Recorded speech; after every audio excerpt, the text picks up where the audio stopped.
एक तरफ एक ऐसा देश है जो ईरान के साथ जंग लड़ रहा है, फिर भी उसका स्टॉक मार्केट पिछले 30 दिनों में मात्र 4% के आसपास नीचे गया है। वहीं दूसरी तरफ हमारा देश है जो कोई लड़ाई भी नहीं लड़ रहा है, लेकिन पिछले 30 दिनों की बात करें तो लगभग 8% मार्केट यहाँ का नीचे जा चुका है। आखिरकार हमारा पैसा जा कहाँ रहा है? देखो, हम कच्चा तेल खरीदते हैं तो जैसे ही वॉर स्टार्ट हुआ, तेल का कीमत बढ़ा, इकोनॉमी प्रेशर में आया और स्टॉक मार्केट धरा। वहीं दूसरी तरफ एफआईआई यानी कि विदेशी निवेशक लगातार बिकवाली कर रहे हैं। वो स्टॉक मार्केट से पैसा निकाल के एकदम सुरक्षित जगह जैसे कि यूएसए बॉन्ड्स खरीद रहे हैं। वैसे तो बहुत सारे कारण हैं, लेकिन यही दो मेन रीजन है कि थोड़ा सा भी ग्लोबल टेंशन बढ़ता है कि इंडियन मार्केट धर धरा के नीचे गिरने लगता है। तब हम एक बात सोचे, जब बड़े प्लेयर्स ग्लोबल लेवल पे अपना पैसा शिफ्ट करते हैं तो हम क्यों सिर्फ इंडिया तक ही सीमित रहे? अब रघु रोकड़ा भी बनेगा ग्लोबल। इसलिए हम यूएसए में इन्वेस्टिंग स्टार्ट किए और इस वीडियो में आपको हम स्टेप बाय स्टेप दिखाने वाले हैं कि कैसे। तो सबसे पहले हमको प्ले स्टोर या ऐप स्टोर पे आ जाना है,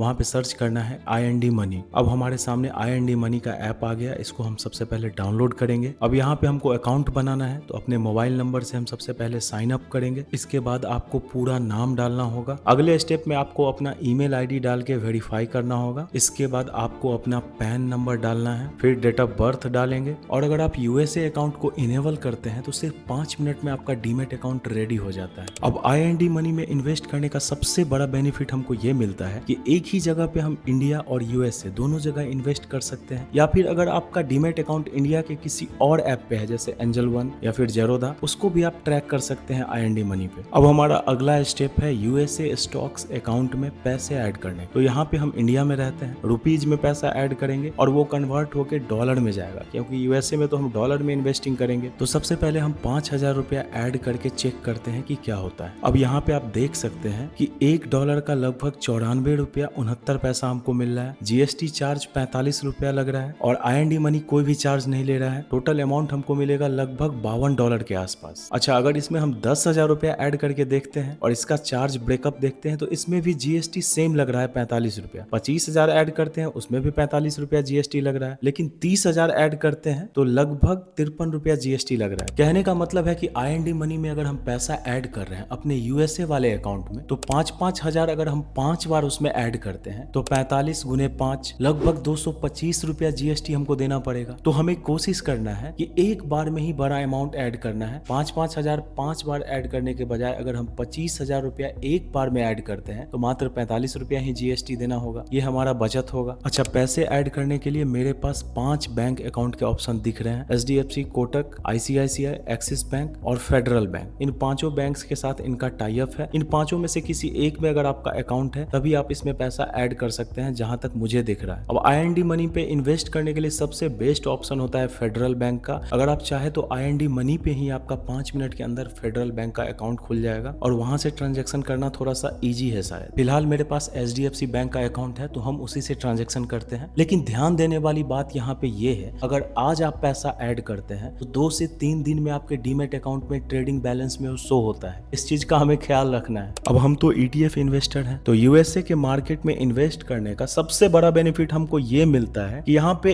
ऐसे ETF के ऑप्शन अवेलेबल हैं जो इंडिया में नहीं है। जैसे कि कॉपर में हमको इन्वेस्ट करना है तो यहाँ पे डायरेक्ट इन्वेस्टमेंट का ऑप्शन मिल जाता है।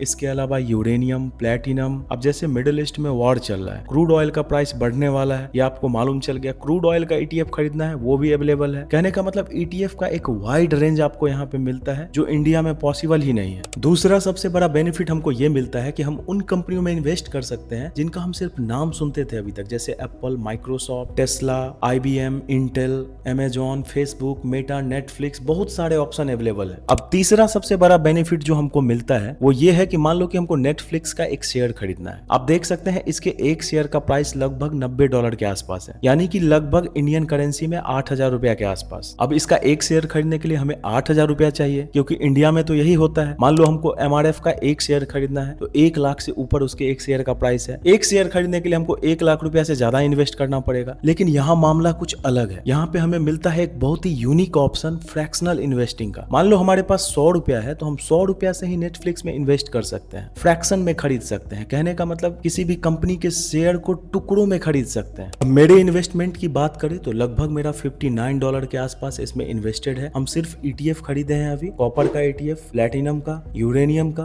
और एनर्जी एंड ऑयल का ETF। कहने का मतलब कि मेरा टोटल इन्वेस्टमेंट कमोडिटी में ही है। फिलहाल नेगेटिव रिटर्न दिख रहा है। यहाँ भी मेरा सेम स्ट्रेटजी रहेगा इंडिया वाला, जब भी मार्केट करेक्ट होगा हम एवरेज करेंगे। अच्छा, इन सब के अलावा एक अलग बेनिफिट हमको मिलता है, जब भी रुपया कमजोर होता है, डॉलर का वैल्यू बढ़ता है, तो हमारा इन्वेस्टमेंट तो डॉलर में है, उसका अलग बेनिफिट हमको मिलेगा। अब अगर टैक्सेशन की बात करें तो यहाँ पे हमें 2 टैक्स लगते हैं। पहला तो है डिविडेंड टैक्स। मान लो हमने किसी स्टॉक में इन्वेस्ट किया है, उस पे जो हमें डिविडेंड मिलता है उसमें 25% हमें टैक्स देना होता है, वो खुद से ही डिडक्ट हो जाता है। और दूसरा सेम इंडिया की तरह है, शॉर्ट टर्म और long term tax. Short term में हमें लगभग 20% लगता है और लॉन्ग टर्म में लगभग 12.5%, सेम इंडिया की तरह। ऐसा इसलिए होता है कि इंडिया और यूएसए में डुअल टैक्स ट्रीटी है, लेकिन एक फर्क है इंडिया और यूएसए के टैक्स के सिस्टम में। इंडिया में क्या होता है कि 1 साल से ज्यादा अगर आप किसी भी ETF या स्टॉक को होल्ड करके रखते हैं तब वो लॉन्ग टर्म माना जाता है। 1 साल के अंदर अगर आप बेचते हैं तो वो शॉर्ट टर्म की कैटेगरी में आता है। लेकिन यूएसए में अगर आप 2 साल होल्ड करते हैं तब वो लॉन्ग टर्म के कैटेगरी में आता है। 2 साल के अंदर अगर आप सेल करते हैं तो वो शॉर्ट टर्म कहलाता है। तो अगर आप भी एक बिगिनर हैं और ग्लोबल इन्वेस्टिंग करना चाहते हैं तो IND मनी एक सिंपल लेकिन पावरफुल ऑप्शन हो सकता है। अब इसका ये बिल्कुल भी मतलब नहीं है कि हम IND मनी का पेड प्रमोशन कर रहे हैं, क्योंकि अभी हम उस लेवल के यूट्यूबर नहीं बने हैं। तो कहने का मतलब है कि ये वीडियो सिर्फ एडुकेशन पर्पस के लिए है, कोई भी रिकमेंडेशन नहीं है और हम अपना पर्सनल एक्सपीरियंस आप लोगों के साथ शेयर कर रहे हैं। तो इंडिया हो या अमेरिका, कहीं भी इन्वेस्ट करने से पहले अपने एंड पे एनालिसिस करो और अपने रिसर्च एनालिस्ट की सलाह लो। बाकी अगर चैनल पे आप पहली बार आए हैं तो मेरा नाम है ऑनलाइन बदमाश रघु और अपन एक मिशन चलाते हैं भाई लोग, हर दिन अपने हेल्थ, वेल्थ और माइंडसेट को अपग्रेड करने का मिशन। और इसका वीकली अपडेट आप लोगों को देते टाइम पे।